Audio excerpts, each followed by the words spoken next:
Alors, écoutez, mais bonjour, bonjour à tous, bonjour à toutes. Bienvenue sur, la chaîne Hazard Discovery pour une petite vidéo, ou grande vidéo ou trop longue vidéo, on verra ça au montage, où on va, bizarrement, parler, chien, hein, tout à fait. Donc nous avons, en la présence de mon éducanin un éducateur Bonjour. un éducateur canin qui se présentera peut-être un petit peu plus, par la suite, de manière, propre et intelligible. Voilà et donc, Isis du Rosier Blanc, qui, donc je ne sais pas comment on peut dire, tiktokeuse, j'imagine?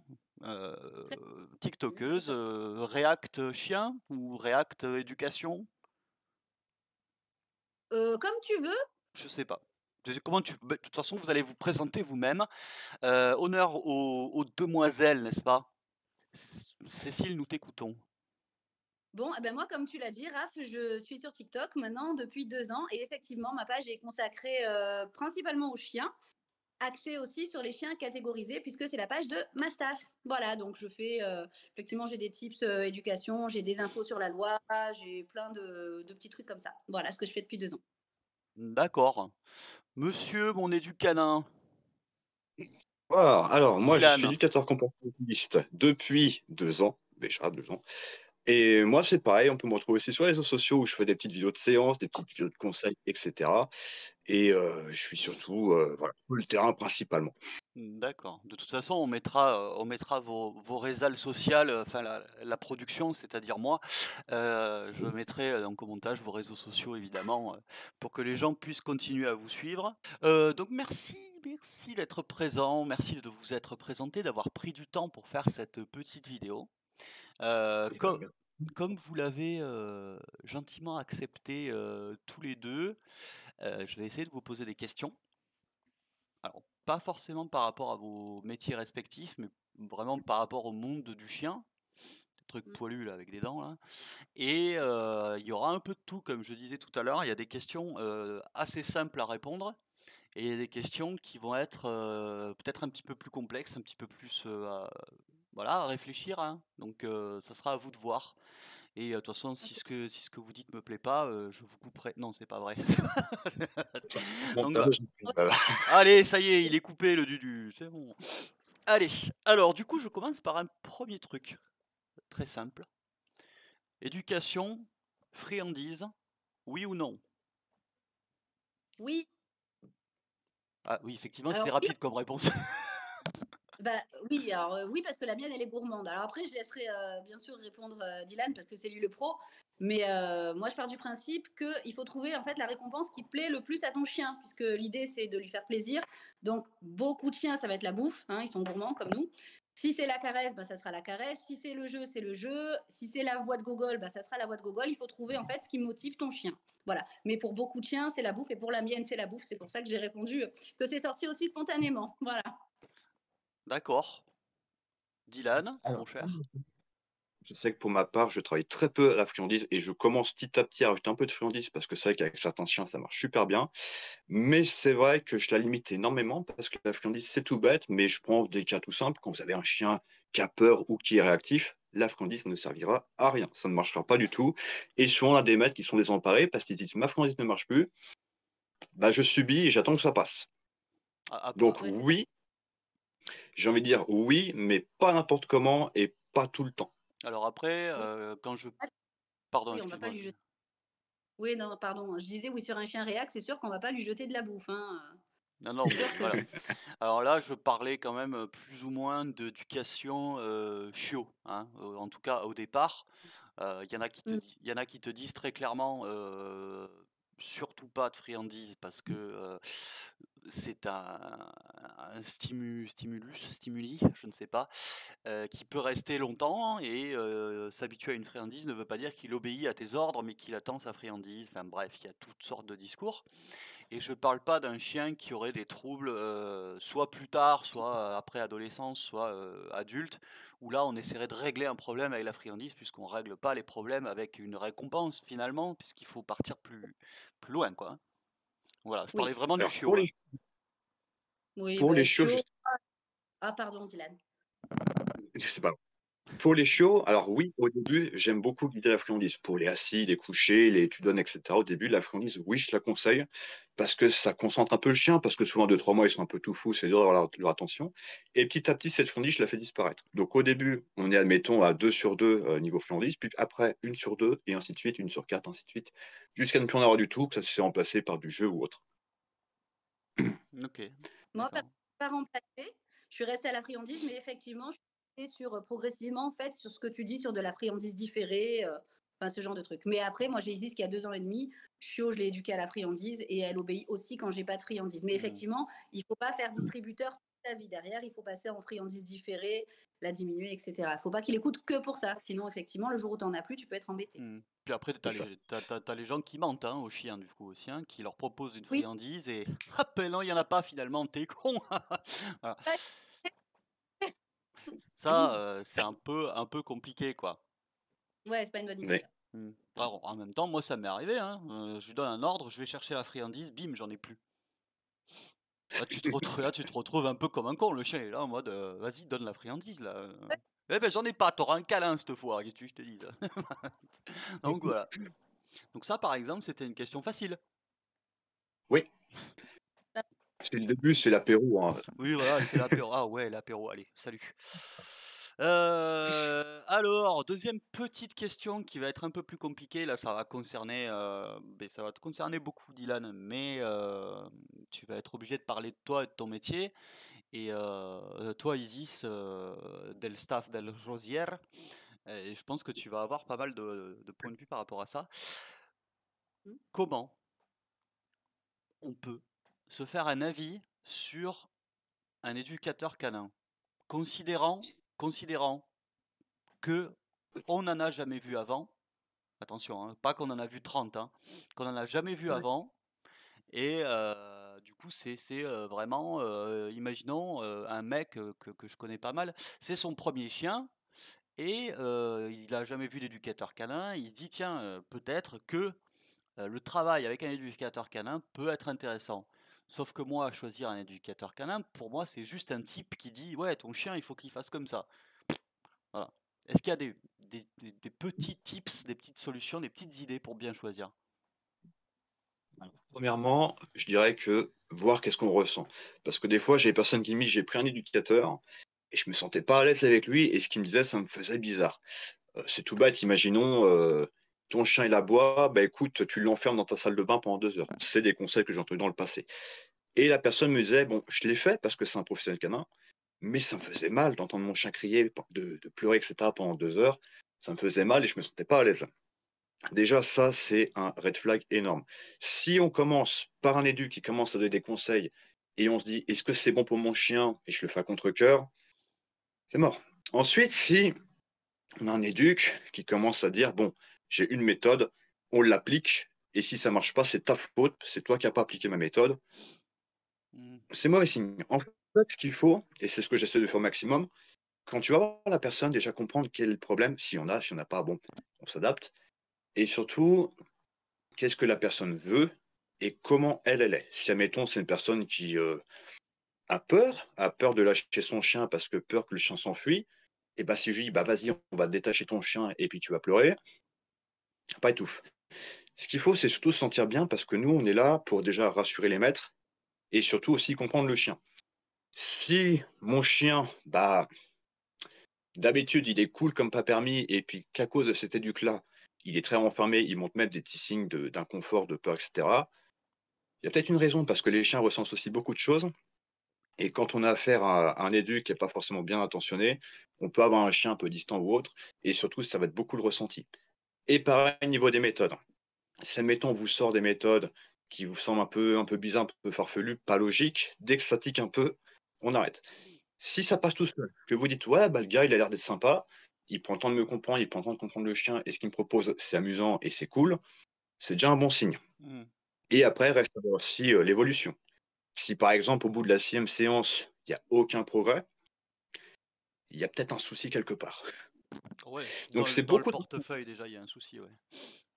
ouais, c'est beaucoup de ressenti et aussi, tout bêtement, si on a quelqu'un qui est pas forcément à l'aise avec l'être humain et qui est plus du style la mentalité de moi j'aime pas les hommes, j'aime que les chiens, bah, ça ne peut pas marcher. Parce que Mmh. notre travail, c'est aussi accompagner le maître à 40 ou 60% dans certains cas. On bosse le maître principalement et ensuite un petit peu le chien. Ouais, Donc alors ça va être surtout je te coupe rapidement. Heu, Encore une fois, hein, toi, c'est ton premier chien. Alors vous, vous en avez peut-être eu ouais, toute votre vie, hein, il y a pas de souci, hein. Heu, En aucun cas, si je me suis pas renseigné, ce qui n'est pas mon cas, mais bon, voilà, je suis capable de me dire ce que cet éducateur canin me raconte est bon ou pas pour mon chien. Si j'ai jamais eu de chien, si je sais pas comment ça marche, si j'ai un éducateur ouais, bien canin sûr. qui est un professionnel qui me dit il faut le foutre par terre, machin, nanana, bon après, voilà, il faut être logique bien sûr, mais si je fais confiance à un professionnel, je fais confiance à un professionnel, quoi. Tu vois? Bien sûr. Et c'est pour ça que souvent, on a aussi notre petit côté, notre petit instinct à nous. Et si, admettons, je dis, bah tiens, ton chien il aboie, tu le tapes jusqu'à ce qu'il arrête, Ouais. bah tu vas me dire, ça me fait mal de le faire. Je vais le faire au début Ouais. parce que tu m'aides de le faire. Mmh. Mais en fait, c'est ce petit côté, c'est notre instinct en fait qui Ouais, parle et on se dit ouais. ça, Mmh. ça me dérange. Ce petit côté, là, ça me dérange, c'est une grosse alerte. Parce Ouais. que généralement, et ça, c'est un point d'honneur que je mets sur mon service, quand je propose quelque chose au maître, jamais, absolument jamais, j'entends un ah ouais, non, j'aime pas parce que ah, ça fait du mal à mon chien. Non, c'est qu'en fait, on va faire en sorte d'accompagner le chien, de lui faire comprendre comment ça marche. Il y aura du jeu, il y aura plein de choses, etc. Mais grosso modo, ce qu'on fait à un chien, on doit pouvoir le faire à un enfant sans que ça choque. Imaginons plaquer un enfant de 5 ans au sol. Bon, Pourquoi pas? par contre, expliquer quelque chose à un enfant, jouer avec lui pour lui Ah. apprendre des trucs, ce qu'on fait avec un chien, c'est moins choquant. Mmh.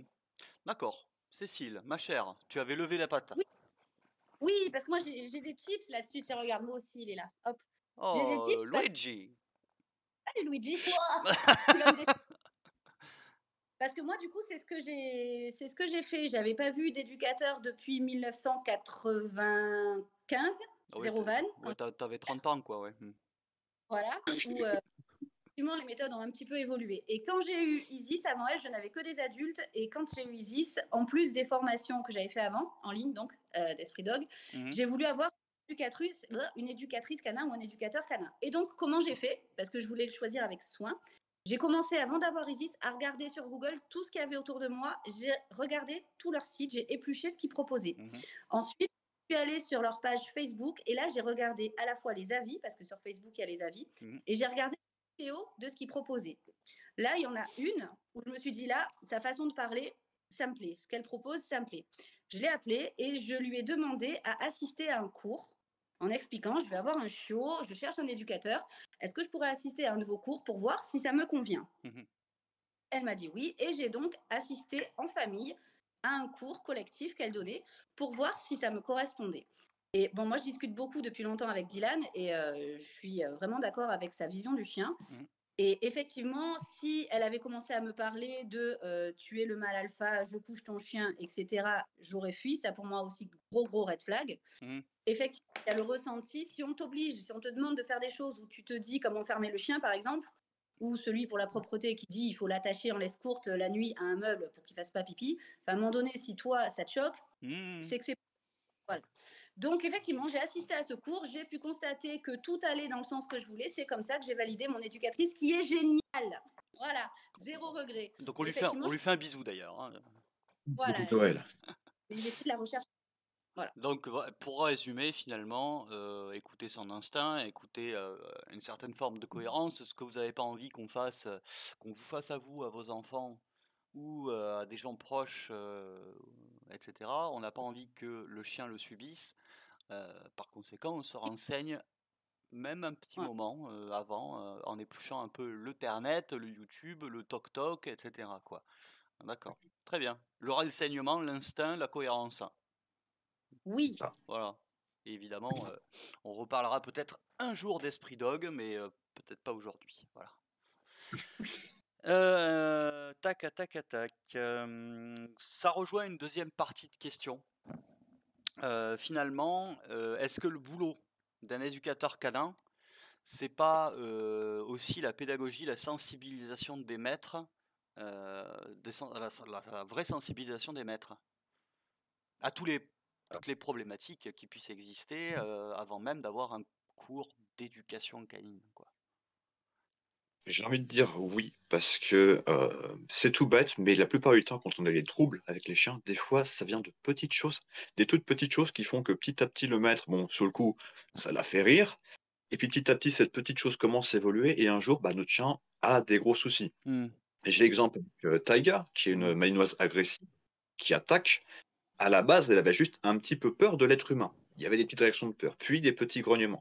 Puis petit à petit, il y a eu des erreurs de la part du maître qui ont fait qu'aujourd'hui, c'est un chien qui attaque à vue et qui est très dangereux parce que imprévisible.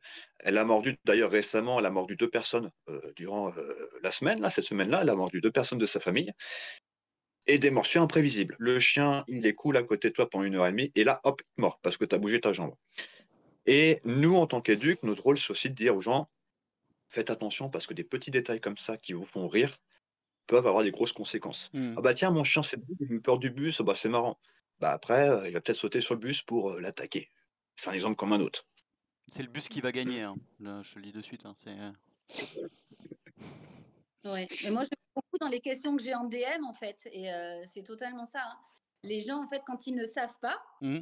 ils peuvent commettre. Alors, c'est des détails. Ça peut être des petits détails qui vont entraîner derrière des grosses conséquences et des troubles. Hein, c'est ce que tu disais. Donc, il y a de la pédagogie pour apprendre aux maîtres, pour qu'ils comprennent leur chien, en fait. Mmh. Si tu comprends ton chien, si tu comprends comment ça marche, derrière, tu vas avoir des clés pour pouvoir te comporter correctement. Voilà. Donc, il y a beaucoup de pédagogie et aussi expliquer aux gens, ça, je crois que Dylan, on en avait déjà parlé, que l'éducateur, c'est pas un magicien. C'est-à-dire que si Oui, tu te contentes d'aller une fois par semaine ou une fois tous les 15 jours faire 1 heure avec ton éduc, en attendant que, hop, il gère tous tes problèmes et que ce soit miraculeux, ça ne marchera pas. Mmh. Derrière, tu dois aussi t'accompagner pour te montrer comment gérer ton chien au quotidien, parce que c'est toi qui vis avec ton chien et c'est toi qui dois travailler avec ton chien au quotidien. Voilà, c'est Mmh. pas un magicien. Oui, très franchement, je vais faire un rapprochement peut-être un peu nul, mais ça ressemble à un kiné, hein. Le kiné, il va faire des sessions et puis il va te proposer des exercices à la maison derrière, hein, pour qu'il y c'est ait un ça. vrai suivi, quoi, hein, que les choses se passent mieux. Voilà. Ouais. OK. Si tu ton chien, il ne progressera pas. Hein.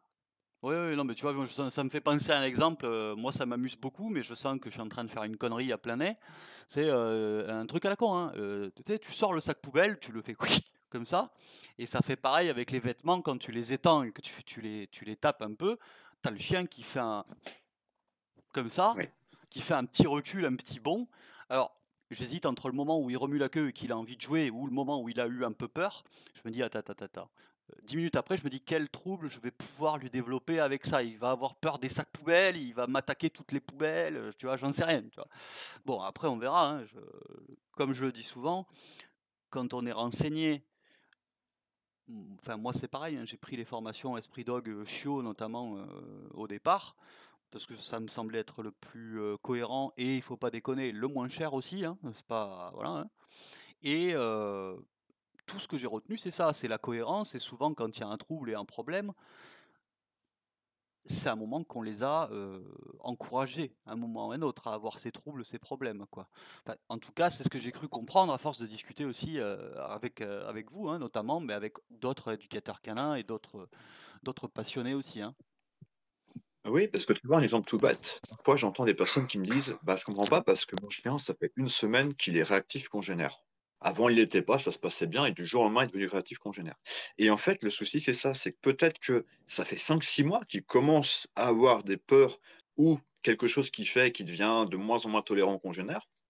Et nous, ça peut nous faire rire. Des fois, on voit des chiens, ils sont en PLS, ils se font sauter dessus par 3, 4 chiens, on est en mode, oh bah tiens, c'est marrant, bah tiens, ça joue bien et tout. Le chien, Tiens, il a qu'une envie, c'est de parler. tiens, il est mort, ah, Et c'est celui-là. Oh, Et du coup, bah, du jour au lendemain, il est réactif. Non, ça fait des mois et des mois qu'il devient progressivement réactif Mmh. jusqu'à devenir réellement réactif. Mmh. Et ça, bah, souvent, on ne fait pas attention à des petits signes. Et ça, je peux pas le reprocher au maître, dans le sens où des fois, c'est très subtil, c'est des petits détails. Et ben un jour, le mec, il va sortir son chien, et puis son chien, il va se déclencher sur tous les autres chiens. Il va dire, bah, je comprends pas, parce qu'hier, ça marchait bien, et puis là, ça marche plus. qu'est-ce qui se Donc, passe? c'est Mmh. voir un chat. C'est souvent ça que je vois. C'est que du jour au lendemain, il y a un nouveau souci, donc la personne me dit: «Je comprends pas parce qu'avant non et maintenant oui» et en fait, quand tu discutes avec eux, tu te rends compte qu'en fait, il y a un schéma qui fait que c'est normal qu'ils soient devenus comme ça. Ouais, OK. Ouais, oui, d'accord, non, mais c'est ça. Après, J'imagine que on va peut-être pas répéter un petit peu toutes les règles un petit peu simples de: «Oh, pas manger la caméra, le Luigi». Dans les petites choses simples, mais de type tout ce qui est sortie, tout ce qui est, régularité, dépenses mentales, dépenses physiques et cetera. J'imagine que déjà, si on fait pas ce genre de choses à peu près correctement, on a une grande chance de développer certains troubles. C'est la Oui, base. oui, voilà, c'est ça. Ouais, non, mais c'est la base, mais on pourra en parler, mais c'est ce qu'on disait la dernière fois, des personnes qui se découvrent, un handicap du jour au lendemain, par exemple, et Mmh. qui peuvent moins marcher, heu, on peut pas. Enfin, voilà, moi, il y a des jours où, 2 jours sur 3, je ne peux pas marcher, de toute façon. Donc même si c'est un coquère, je peux pas me déplacer avec lui, si tu veux. Donc il y a un moment ou un autre où il faut que je trouve des dépenses, mentales, différentes, que je passe du temps avec lui à faire un peu de cordes, de balles, de lui laisser un peu de mastication, enfin des partages différents. Il y a des solutions à avoir qui sont bien aussi, quoi, tu vois? Parce Mmh. qu'il doit y avoir Bien. des personnes âgées qui peuvent pas marcher tout le temps aussi et cetera, tu vois? Bah, en fait, j'en ai Clairement, parlé il y oui. a pas très longtemps dans une vidéo, justement, Je sais. bon, bah, voilà. Dit, bah, apprendre au chien, en fait, à s'embêter. Mmh. Voilà. Là oui, Bah, c'est dit, voilà, oui, mais que j'ai expliqué dans ma vidéo, hein. Moi, je voulais faire plein de trucs avec Isis tout de suite dès qu'elle était chaude. Mon éduc m'a dit: «Hop, hop, hop, stop, tu vas en faire, mmh. une athlète». Oui, c'est Donc ça, je ouais. résume, c'est une répétition, mais et du coup, bah, elle sait rester, une journée, par exemple, en se contentant, bah, comme tu dis, on peut faire autre chose. On peut faire de la dépense mentale, je lui fais faire de la recherche, par exemple, Mmh. activité. Pour les gens qui peuvent pas les sortir, il y a des dog walkers. Moi, j'ai une dog walker, pour qu'elle aille s'amuser avec les copains. Mmh. Il y a, aussi des sites qui proposent, des gens qui viennent gratuitement promener ton chien. Mmh. Donc des solutions, il y en a. OK. Dans tous les cas, il y a des solutions. C'est pas une fatalité. Si toi, tu as des soucis, tu dois pouvoir, offrir à ton chien des choses quand même agréables, pour qu'il se dépense, quoi. Oui. Dylan, tu es d'accord avec ça? Oui, je suis d'accord parce que tu vois, j'ai eu des cas comme ça où, il y a de ça quelques mois, j'ai une personne qui m'expliquait qu'elle, elle avait 70 ans, elle vivait avec sa sœur de 69 ans, un truc comme ça, et que c'était des personnes qui avaient développé une grosse phobie urbaine à cause du Covid. Donc ils ne sortaient pas parce qu'ils avaient été traumatisés par le Covid et ils avaient adopté un petit coton ou un petit bichon de 6 mois. Il me disait: «Bah, je comprends pas parce qu'avant j'avais un caniche, tout se passait bien à la maison, mais celui-là, bon, il attaque les murs, il m'attaque moi», parce qu'il attaquait, les maîtresses, en fait, il mordait les jambes et cetera, donc c'était pas de la méchanceté, mais ça faisait mal quand même C'était un piranha et peut-être en aussi? fait Pas un de bichon? quoi? C'était un piranha, peut-être pas un bichon aussi, hein? C'est pas Ouais, trop, hein? en fait, c'est un piranha croisé, bichon.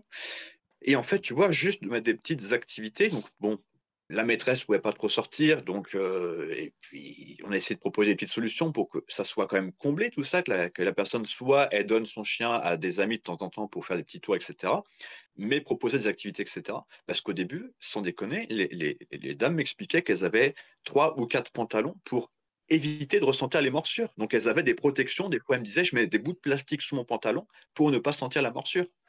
Donc je lui disais: «Bah ouais, mais c'est bien, mais non, au secours». Des cottes de mailles. Mais c'était limite ça, hein. C'était 4 couches de vêtements avec des morceaux de plastique, de carton et cetera. Oh la Bon, vache! C'est pour bah, les écoute, au moins ils avaient pas froid l'hiver, c'était l'avantage, mais ouais, ouais, c'est en fou. plus. Non, non, mais c'est fou. Non, mais J'aime après voilà, je pense que ça peut être un vrai souci et puis, sans compter le côté handicap, il faut pas se foutre de la gueule du monde.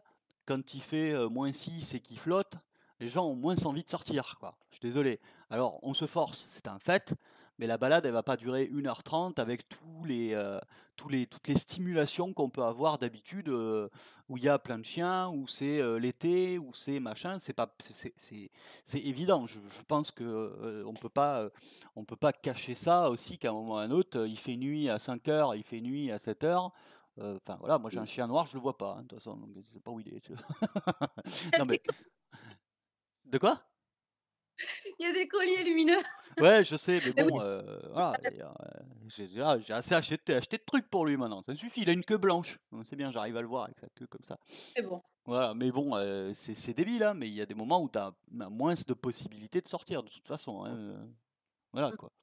Après, toutes les solutions sont bonnes, comme vous le disiez, pour de toute façon les stimuler et aussi leur apprendre bah, de toute façon, c'est ce qu'on se dit dans les formations de base, notamment Esprit Dog. Apprendre la solitude, ça va aussi avec apprendre l'ennui, ça va avec apprendre la frustration, des choses comme ça, quoi, j'imagine. Hein. Je suis pas professionnel, encore une fois, vous me corrigez si je dis des bêtises. Mais oui, ça se Oui, rejoint parce que parfois, j'ai des maîtres qui me disent, bah, mon chien, je peux pas le laisser parce qu'il est habitué à m'avoir depuis qu'il est chez moi, donc depuis 2 mois, ça fait 1 an qu'il est chez moi.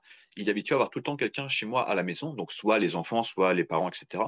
Mais par contre, demain, bah, les enfants, ils sont à l'école, et puis moi, j'ai un déplacement, et puis mon mari il part ou ma femme est part. Comment je fais?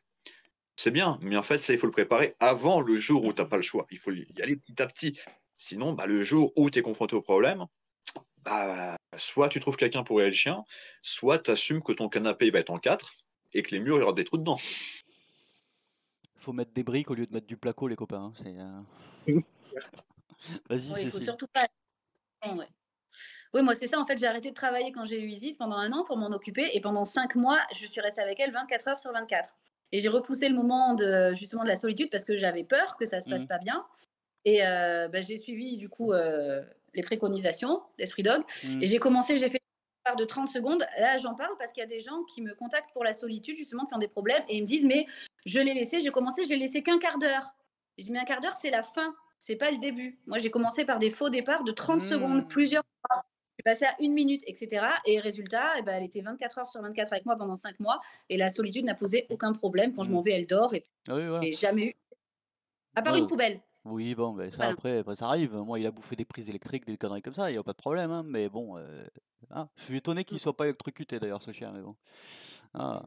Mais c'est vrai que oui, même au début, quand ils sont petits, que tu pars, que tu restes avec eux, moi j'avais pris quoi, 3 semaines de vacances, tu vois, et que tu pars juste pour aller aux toilettes et qu'ils sont tout petits, pour eux c'est déjà la fin du monde, tu vois. Et puis bon, au bout d'un moment, tu les laisses un quart d'heure, une demi-heure, 1 heure dans une autre pièce où ils t'entendent pas, et puis au final, enfin moi j'ai pas de problème à ce niveau-là, j'ai jamais eu de problème de solitude. Après il a 8 mois, on sait jamais, il peut encore évoluer, mais voilà.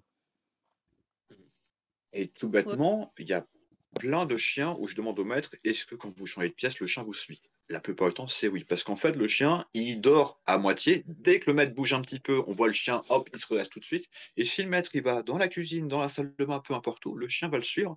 Et c'est impensable pour lui de rester à sa place tranquillement. Et ça, c'est aussi quelque chose que je mets en avant sur tout ce qui va être les micro-absences. Le fait de changer de pièce sans que ton chien panique. Et vu que parfois, bon, au début, on trouve ça marrant, donc on renforce ça, parce que le chien nous suit, oh bah t'es beau mon bébé, c'est bien, tu viens. Et en fait, on renforce encore, et ce qui fait que le chien, il dort jamais à 100%, il est toujours prêt à bouger, parce que dès que le maître va bouger, le chien va suivre tout le temps. Et c'est vrai que ça, c'est tout bête, mais j'ai des chiens de 8 mois, 1 an, 2 ans en séance, qui ne sont pas capables de gérer la moindre micro-absence. Mais c'est étonnant, moi, tu vois, moi le mien, effectivement, hein, quand les portes sont ouvertes, parce que je laisse pas tout ouvert tout le temps, il sera toujours avec moi, si tu veux. Par contre, là, Ouais. tu vois, bon, il est au salon, il est dans son panier. Je sais qu'il dort, tu vois. Il en a rien à foutre. Par contre, si je suis pas loin, qu'il a accès à moi, il sera avec moi tout le temps.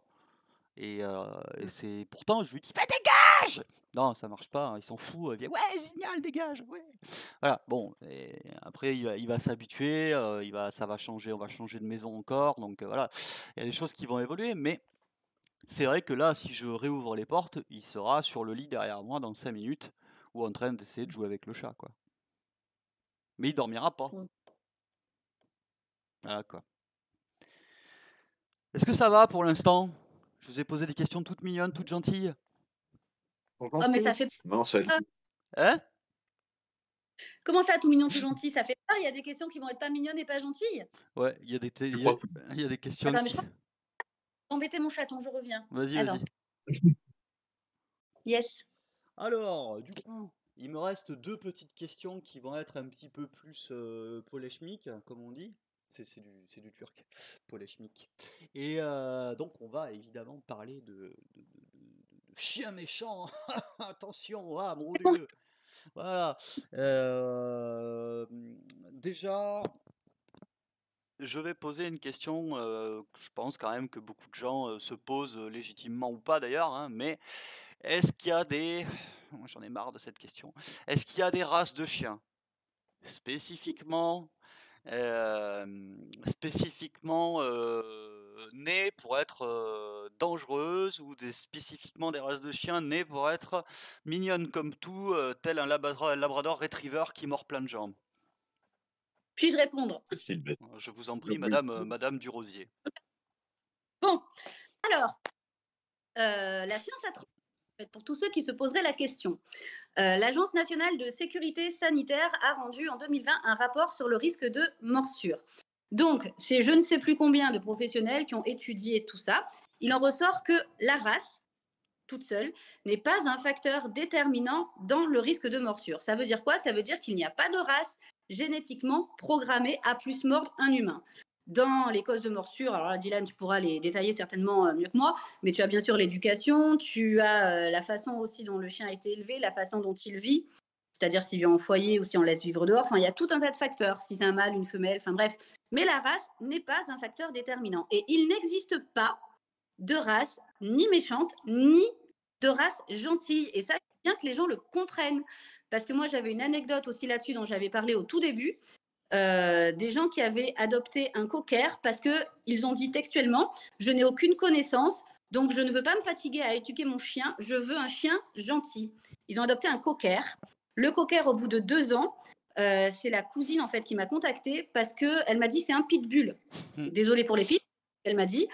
Il mordait même sa famille, il ne pouvait plus le toucher, il ne pouvait plus le sortir, il ne pouvait plus rien faire avec ce chien. Pourtant, c'était un cocker et il pensait que c'était une race gentille et qu'il n'aurait rien à faire. Il faut bien que les gens comprennent, ça n'existe pas. Votre chien sera ce que vous en faites. Et pour ceux qui parlent de l'ADN justement de chien méchant, du staff, du pit, etc. Ah zut, je ne sais plus ce que j'allais dire. Oui, on me dit souvent, oui, mais tu sais pourquoi ils ont été créés? Oui, je sais, Boulen Terrier, leur ancêtre commun, était créé pour les combats. Mais c'était des combats contre les taureaux ou contre des chiens ou contre d'autres animaux, comme tout plein de races à l'époque, puisque c'était la mode, hein, c'est ce qui se faisait à l'époque. Aucun chien n'a jamais été créé, même à l'époque, pour aller attaquer des humains. Allô les gens, vous n'êtes ni des taureaux ni des chiens. Donc voilà, ça règle la question, ça n'existe pas, ni méchant, ni gentil. Point. Donc Voilà. même si on peut considérer à la limite que certaines races ont été créées dans un but, que ce soit je parle même de chasse, hein, de chasse simple, ou de travail, de berger, et cetera, machin. C'est pas pour autant que cette, race en question ne sera pas un très bon, chien, on va dire, d'appartement à partir du moment où avec les enfants ou avec les autres animaux, à partir du moment où ton éducation et on en parlait tout à l'heure, où la stimulation est, adaptée à ses besoins d'effort physique, et cetera, quoi. Et les spécificités, genre tu parlais de berger, Mmh. attention par exemple sur des lignées de travail, sur du border par Mmh. exemple. Si tu es sur une ligne de travail, le border peut effectivement troupeauter. Et ça, si tu ne réponds pas, je Ah, on a retrouvé Cécile. suis désolée. Oui, j'étais en train de dire, C'est- si un chien, voilà, pardon, je reprends là où j'en étais, Vas-y, je mais t'en prie. un chien qui a T'as par repris en... exemple côté, il va pouvoir par exemple pincer des enfants qui courent.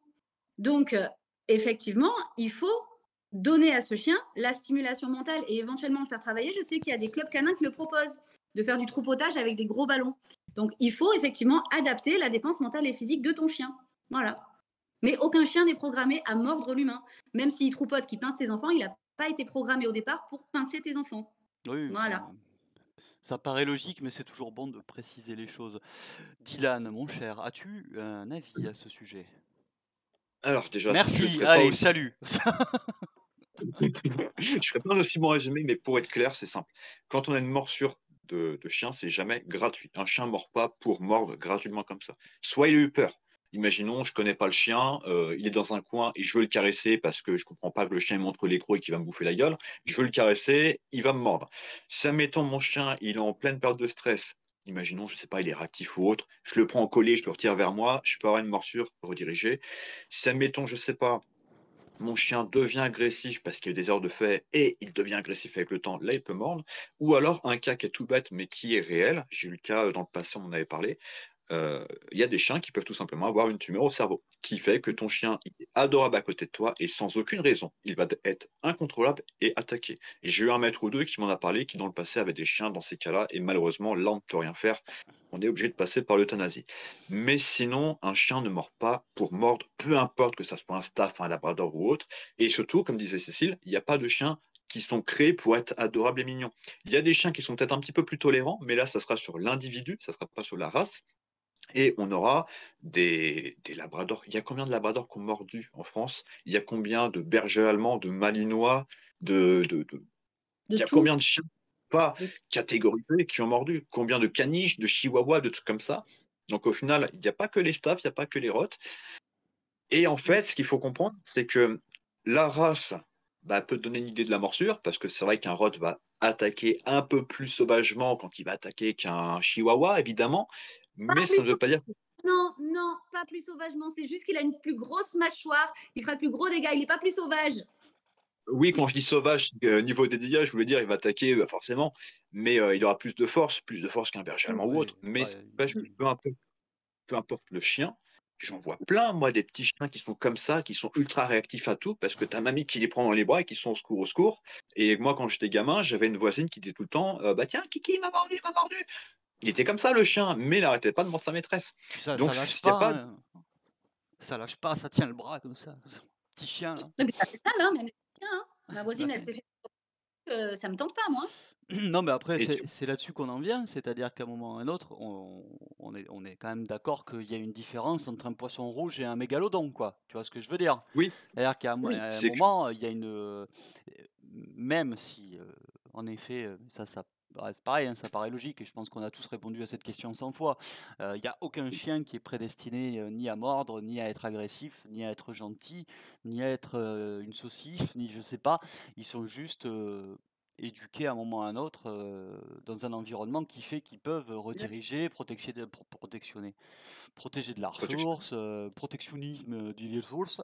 Et après, effectivement, un chien qui fait une morsure redirigée quand c'est un rot ou un staff va obligatoirement faire un peu plus de dégâts par rapport à sa puissance, mais pas par rapport à son cerveau, quoi. C'est pas sa tête qui le dirige, c'est sa mâchoire, quoi.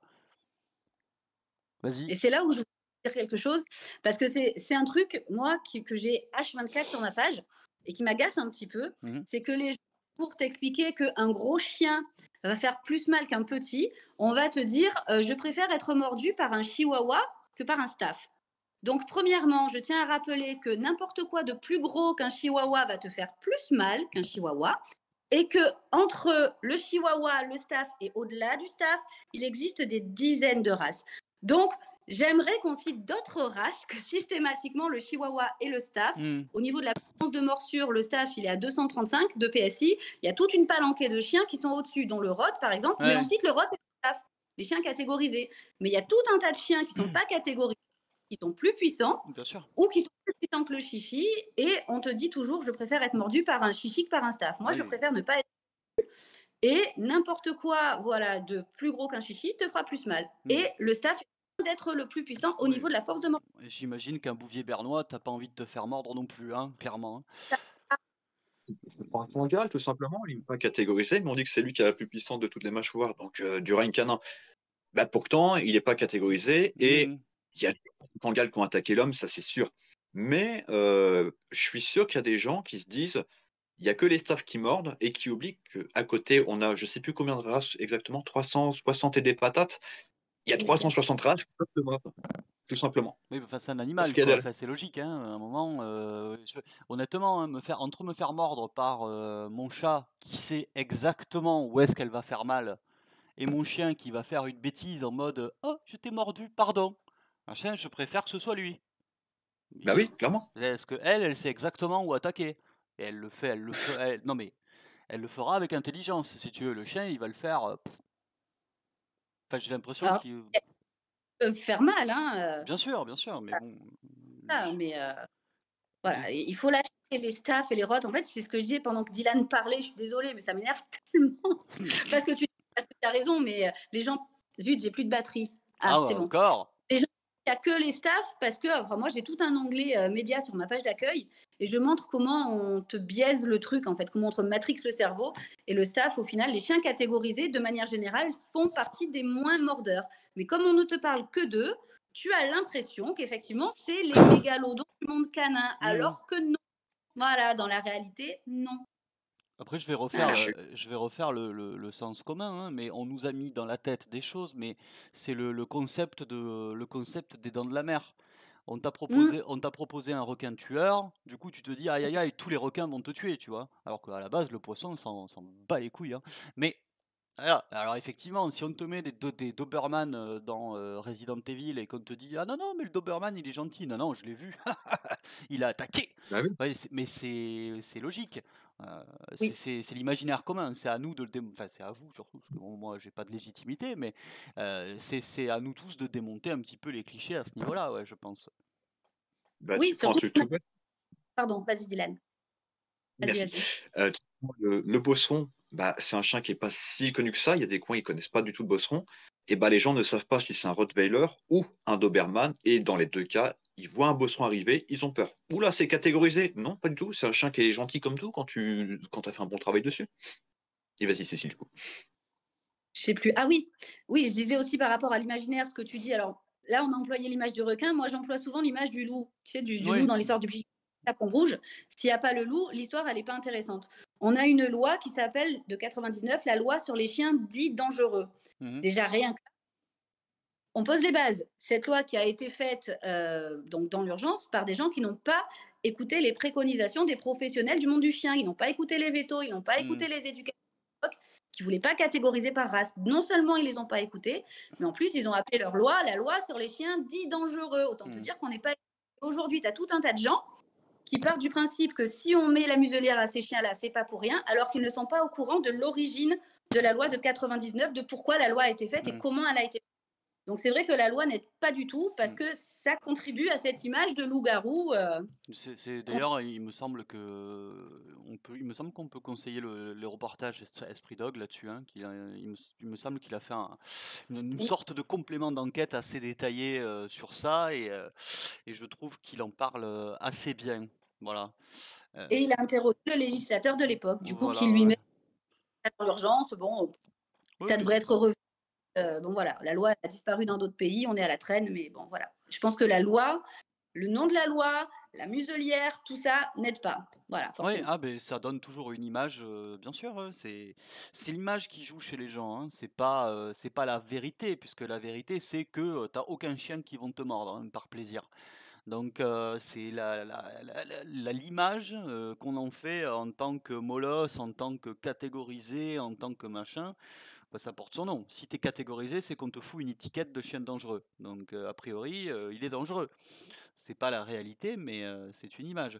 Elle est dangereuse. Je suis sûr qu'elle fait des proutes là. Oui. Peur, hein. J'ai peur. Elle est très proche, j'ai très peur. Ah oui, non, mais c'est ça. De toute façon, à part, voilà, à part les cockers qui sont parfaits, voilà, tous les chiens peuvent être, être dangereux, évidemment. Voilà. Est-ce que vous avez des choses à rajouter par rapport à tout ça? N'hésitez pas, évidemment. Je pense qu'on a fait une première rencontre, première vidéo qui a l'air intéressante. On aurait pu aller plus loin sur pas mal de sujets, mais bon, encore une fois, c'est des vidéos qui n'ont peut-être pas vocation à être complètes et complexes, mais au moins à donner votre point de vue sur les différents sujets. Si vous avez des choses à rajouter, je vous en prie, vous êtes autorisé par la loi de catégorisation. Bah écoute, moi j'ai passé Dire- un bon moment. Voilà. Et c'était bien sympa d'être avec vous. Et je suis ravie et puis voilà, justement, bah, nous donner la parole. Bon, alors, pour la partie éducation, plus sur Dylan. Et pour moi, sur la partie chien catégorisé, ça me fait toujours plaisir de pouvoir essayer de casser un petit peu cette Hmm. image, disons, nos gros nounours, quoi. Voilà. Donc, merci pour ça. Voilà. Mais de rien, Didi Dulan. Je peux te dire que si tu veux faire d'autres vidéos, il y aura beaucoup de choses à dire sur beaucoup de sujets. Je vais pas aller commencer tout de suite parce que sinon ta vidéo va jamais se terminer. Oui, c'est Mais ça. il y a beaucoup. Non, mais c'est ça. Alors Mais c'est moi, vrai c'est on a très peu parlé éducation, par exemple. Ça me semblait pas spécialement intéressant pour une première vidéo parce que l'éducation, tu peux en faire des milliards et des milliards de sujets. Et j'ai l'intention peut-être de préparer justement une série de questions plus sur l'éducation en elle-même, que ce soit mais des trucs simples ou moins simples, peu importe, hein, mais que ce soit, marcher en laisse justement, que ce soit apprentissage de la solitude, frustration et cetera, qui seront peut-être plus parlants, par rapport à ton métier. Et toi, de toute façon, Cécile, tu auras toujours un point de vue quand même éclairé sur ce genre de sujet. Donc ça sera intéressant, mais là, effectivement, on a très peu parlé d'éducation. Voilà. Mais sinon, Eh ben, comme Cécile, moi, ça fait mais- longtemps que j'attends notre petit projet, ça fait longtemps qu'on en parle. On a commencé et s'il y a la suite, pas de souci, je suis là.